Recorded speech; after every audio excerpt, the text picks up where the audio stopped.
नमस्ते बच्चों, हम आपको व्याकरण सर्वनाम के बारे में बताना चाहते हैं। उससे पहले हम थोड़ा और डिटेल संज्ञा के बारे में बताना चाहते हैं। संज्ञा जो क्या है मालूम ही है, किसी भी प्राणी, व्यक्ति, वस्तु, स्थान के नाम को संज्ञा कहते हैं। संज्ञा के वैसे मुख्यतः 3 भेद हैं: जातिवाचक संज्ञा, व्यक्तिवाचक संज्ञा, भाववाचक संज्ञा। लेकिन भाववाचक के भी 2 भेद हैं: द्रव्यवाचक संज्ञा और समुदायवाचक संज्ञा या समूहवाचक संज्ञा। तो ये भाववाचक संज्ञा के 2 भेद लेकर के टोटल जो है मेन जो बोलते हैं कि 3 है, उस भाववाचक के 2 मिलाकर के 5 भेद जो है वो संज्ञा के होते हैं। संज्ञा के 5 भेद अभी आप लोग अपने टेक्स्ट बुक में भी ये पढ़ रहे हो। आप 8th वाले, अभी मैं ये 7th और 8th दोनों को कॉमन ही दे रही हूँ, क्योंकि यहाँ पे जो व्याकरण है वो व्याकरण सेम होता है। व्याकरण का जो मटेरियल होता है, जो एक्सप्लेनेशन होता है, वो लगभग काफ़ी सेम होता है। तो आप 8th वाले बच्चे संज्ञा के बारे में 7th में पढ़ चुके हैं। जातिवाचक संज्ञा, व्यक्तिवाचक संज्ञा, भाववाचक संज्ञा, उसमें द्रव्यवाचक संज्ञा और समूहवाचक संज्ञा, ये सारा डिटेल आप पढ़ चुके हैं।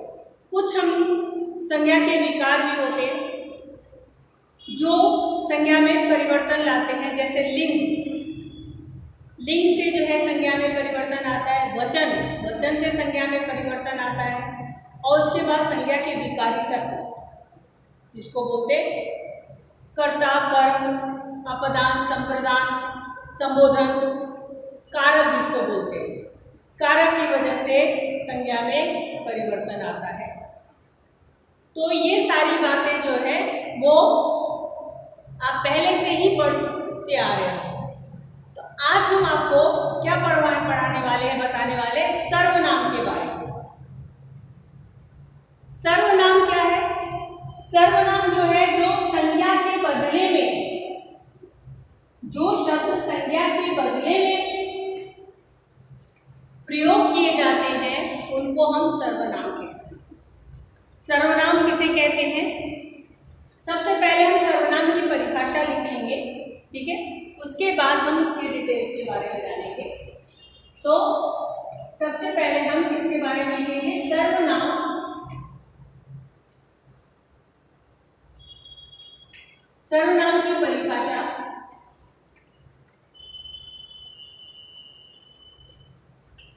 सर्वनाम शब्द वे शब्द हैं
सर्वनाम शब्द वे शब्द हैं जिन्हें हम नाम या संज्ञा के स्थान पर प्रयोग करते हैं।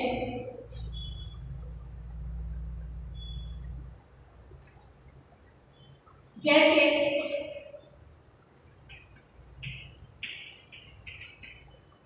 मैं, हम, तुम, आप,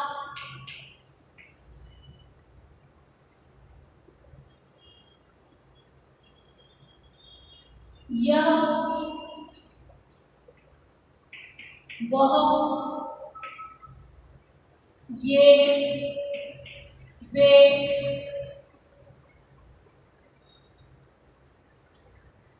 आदि। आदि का मतलब और भी आगे है। तुम्हारा, हमारा, मैंने, तुमने, ये सारे शब्द ऐसे होते हैं जो सर्वनाम के लिए होते हैं, यानी कि उस संज्ञा के स्थान पर प्रयोग किए जाते हैं। ठीक है।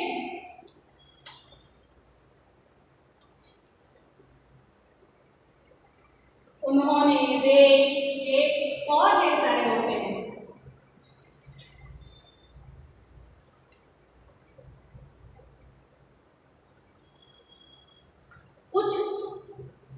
कुछ ऐसे भी होते हैं जो एक वचन और बहुवचन में यूज होता है, जैसे यह के लिए हम ये, वह के लिए वे, तुम के लिए आप, मैं के लिए हम, मेरा, हमारा, तेरा, तुम्हारा, तुझे, तुमको, उसे, उन्हें, ये सब जो है वो सिंगुलर और प्लूरल के लिए भी, यानी एक वचन और बहुवचन के लिए भी यूज किए जाते हैं।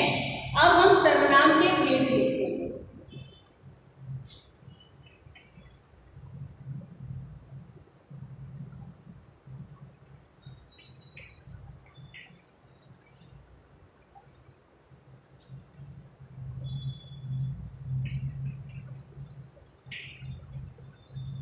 सर्वनाम के मुख्यतः 6 भेद हैं। 6 भेद होते हैं।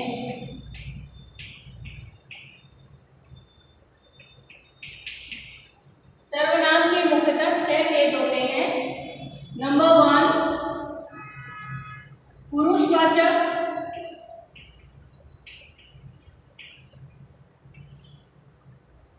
सर्वनाम।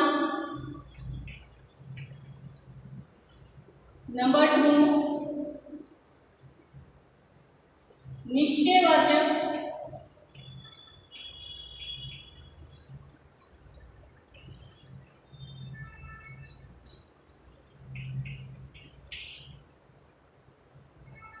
नंबर 3, अनिश्चयवाचक।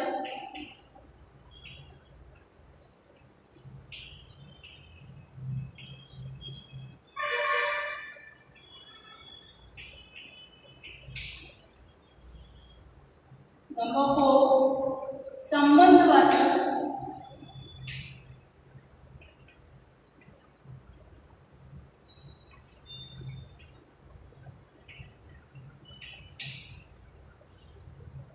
Number 5,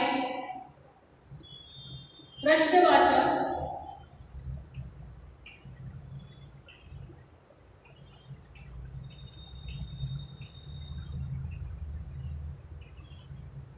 number 6, निजवाचक।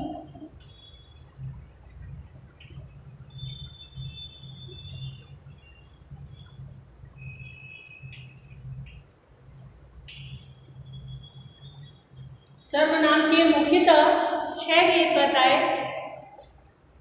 पहला है पुरुषवाचक सर्वनाम, दूसरा निश्चयवाचक सर्वनाम, फिर अनिश्चयवाचक सर्वनाम, संबंधवाचक सर्वनाम, प्रश्नवाचक सर्वनाम, निजवाचक सर्वनाम। अब हम एक एक करके सबका डेफिनेशन लिखेंगे, ठीक है, और उसके एग्जाम्पल्स के द्वारा हम आपको इसको समझाएंगे। ये आप लोग लिख लें तो फिर मैं इसको रफ करके फिर दूसरा स्टार्ट करूंगी। नंबर 1, पुरुषवाचक सर्वनाम से।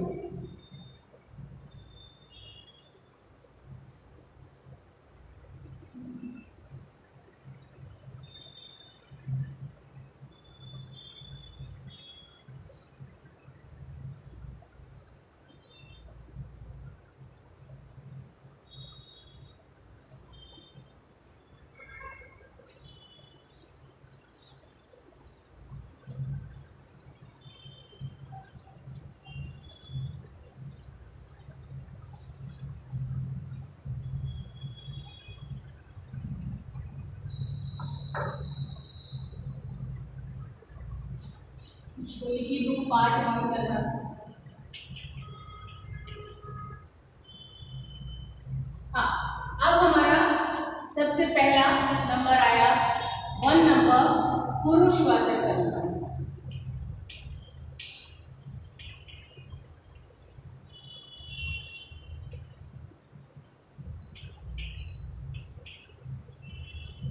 पुरुषवाचक संज्ञा, अब इसकी परिभाषा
जो सर्वनाम बोलने वाले, सुनने वाले और किसी अन्य प्राणी का बोध कराते हैं। बोलने वाला, मैं अपना काम कर रहा हूं, ये बोलने वाला है कि मैं अपना काम कर रहा हूं। और ये सुनने वाला, तुम बहुत चालाक हो, यानी कि दूसरा पर्सन सुन रहा है, मैं बोल रही हूं तुम बहुत चालाक हो, तो ये सुनने वाला जो सुन रहा है। फिर वह कल मुझे मिला था, यानी अन्य व्यक्ति, कल वह मुझे मिला था। हम और आप बातें कर रहे हैं, ठीक, हम और आप बातें कर रहे हैं कि वह कल मुझे मिला था, यानी अन्य व्यक्ति के बारे में हम बोल रहे हैं, अन्य व्यक्ति के बारे में बोल रहे हैं कि वह कल मुझे मिला था, तो वो अन्य व्यक्ति, तो वही अन्य प्राणी का बोध कराते हैं। उन्हें पुरुषवाचक सर्वनाम कहते हैं। जैसे आपको उदाहरण दिया, मैं अपना काम कर रहा हूँ, बोलने वाला है, और तुम बहुत चालाक हो, सुनने वाला है, और थर्ड नंबर वह कल मुझे मिला था, अन्य व्यक्ति के बारे में बात हो रही है। तो यहाँ पे यही है कि पुरुषवाचक सर्वनाम के 3 प्रकार बताए। पुरुषवाचक सर्वनाम के 3 प्रकार बताए। कौन सा? पहला उत्तम पुरुष, मध्यम पुरुष और अन्य पुरुष, 3 प्रकार। पुरुषवाचक सर्वनाम के 3 प्रकार बताए। उत्तम पुरुष यानी मैं, बोलने वाला, मध्यम पुरुष यानी कि तुम, तो बीच में मध्यम है तुम, और अन्य पुरुष, इसके बाद हम 2 लोग पर्सन तीसरी की बात करते हैं, वो अन्य पुरुष। वह कल मुझे मिला था, वह मुझे यह कह रहा था, उसने मुझे, मैं और आप बात कर रहे हैं, या मैं और राखी मैम बातें कर रही है कि मुझे मैम ने ऐसा बोला, तो वो अन्य व्यक्ति हो गया। मैं और राखी मैम बातें कर रहे हैं, तो वो अन्य व्यक्ति हो गया, उसके बारे में हम दोनों बात कर रहे हैं। और मैंने उनको बोला कि आज तुमने मुझे ऐसा कहा था, या तुम ये काम कर रही थी, तो ये चीज जो है वो सुनने वाला है, मैं बोल रही हूँ तो वो सुन रहे हैं, तो इस तरह से वो मध्यम पुरुष हो गया। और जब हम दूसरे की बात करते हैं आपस में मिलकर, तो वो अन्य पुरुष में आ जाता है। ठीक है, तो ये पुरुषवाचक सर्वनाम अच्छी तरह समझ में आ गया कि पुरुषवाचक सर्वनाम किसे कहते हैं। इसके 3 भेद हैं, उत्तम पुरुष, मध्यम पुरुष, उत्तम पुरुष, मध्यम पुरुष और अन्य पुरुष। तीनों का उदाहरण भी है और तीनों का प्रकार भी है। ठीक है, ओके, नोट डाउन।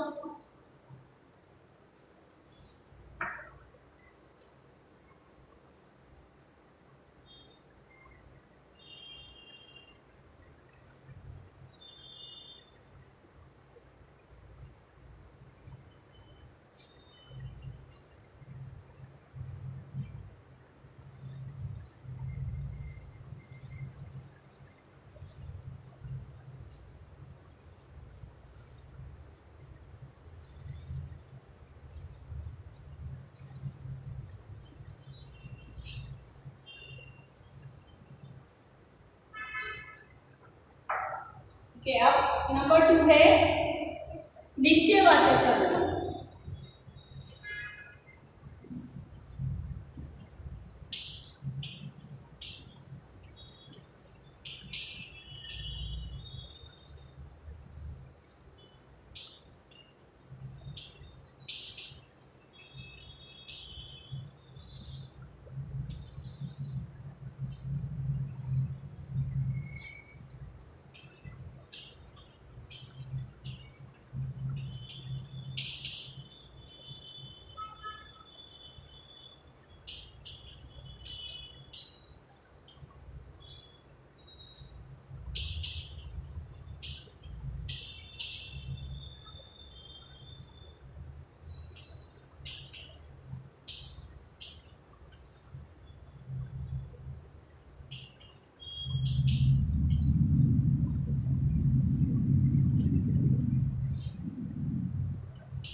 निश्चयवाचक सर्वनाम के बारे में क्या है? जिस सर्वनाम शब्द से किसी निश्चित व्यक्ति या किसी निश्चित वस्तु के बारे में पता चलेगा। यह चौक है, ये निश्चित है, यह चौक है। यह किताब है, ये निश्चित है, यह किताब है। इसमें कोई दो राय नहीं है कि किताब नहीं है, ये चौक नहीं है।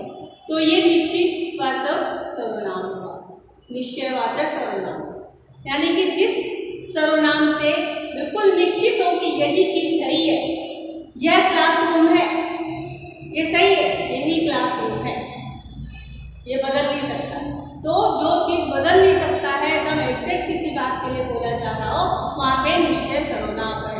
यह किताब है, यह चौक है, यह ब्लैक बोर्ड है, यह वह मोर है, एग्जैक्ट है कि वह मोर ही है। यह घर कैसा है, घर की बात कर रही है। जैसे यह कक्षा कैसा है, यह कक्षा की बात हो रही है। ठीक, ये यहाँ कब पहुंचे, ये सब निश्चित बात कही जा रही है, इसमें कोई अनिश्चित की बात नहीं है। ठीक है, इसलिए ये निश्चयवाचक सर्वनाम है। फिर नंबर 3 आया अनिश्चयवाचक। अब जब निश्चयवाचक में निश्चित हो, अनिश्चयवाचक में निश्चित भी ना हो।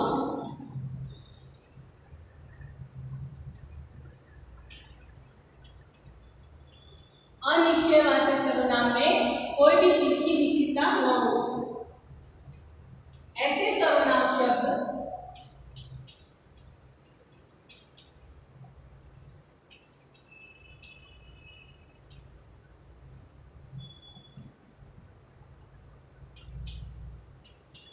जो किसी निश्चित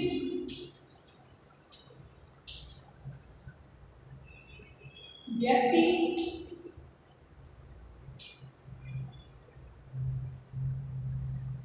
या वस्तु के बारे में न बताए,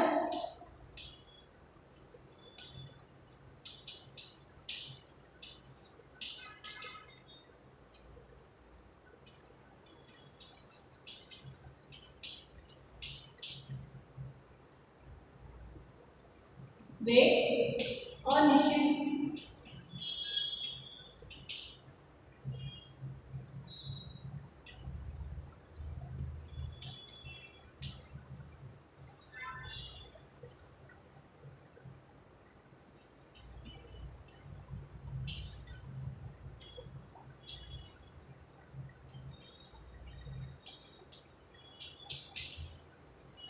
है। ठीक है, निश्चयवाचक सर्वनाम में क्या है, जो किसी निश्चित व्यक्ति और वस्तु के बारे में बोध होता हो या उसके बारे में बताए, तो वो निश्चयवाचक। और यहाँ पे क्या है, ऐसे सर्वनाम शब्द जो किसी निश्चित व्यक्ति या निश्चित वस्तु के बारे में न बताए या न बोध होता हो, उन्हें हम अनिश्चयवाचक सर्वनाम कहते हैं। जैसे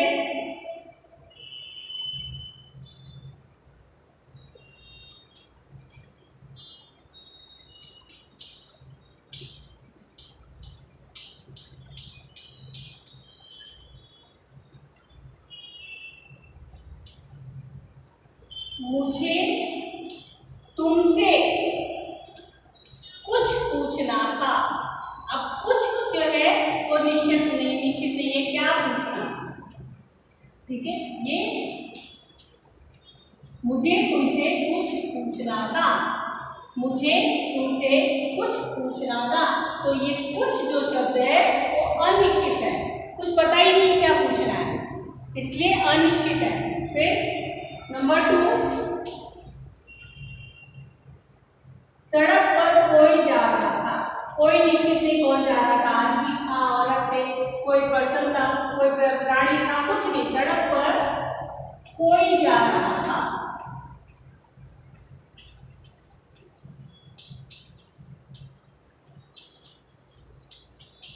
सड़क पर कोई जा रहा था, कोई निश्चित नहीं कि कौन जा रहा था। मेरे घर में कोई आया था, मेरे घर में कौन आया था ये भी निश्चित नहीं है, हमें उसका नाम नहीं पता, कुछ नहीं पता, कोई आया था बस। ये मालूम है। तो ये जो है अनिश्चित स्वरूपवाचक सर्वनाम में आता है।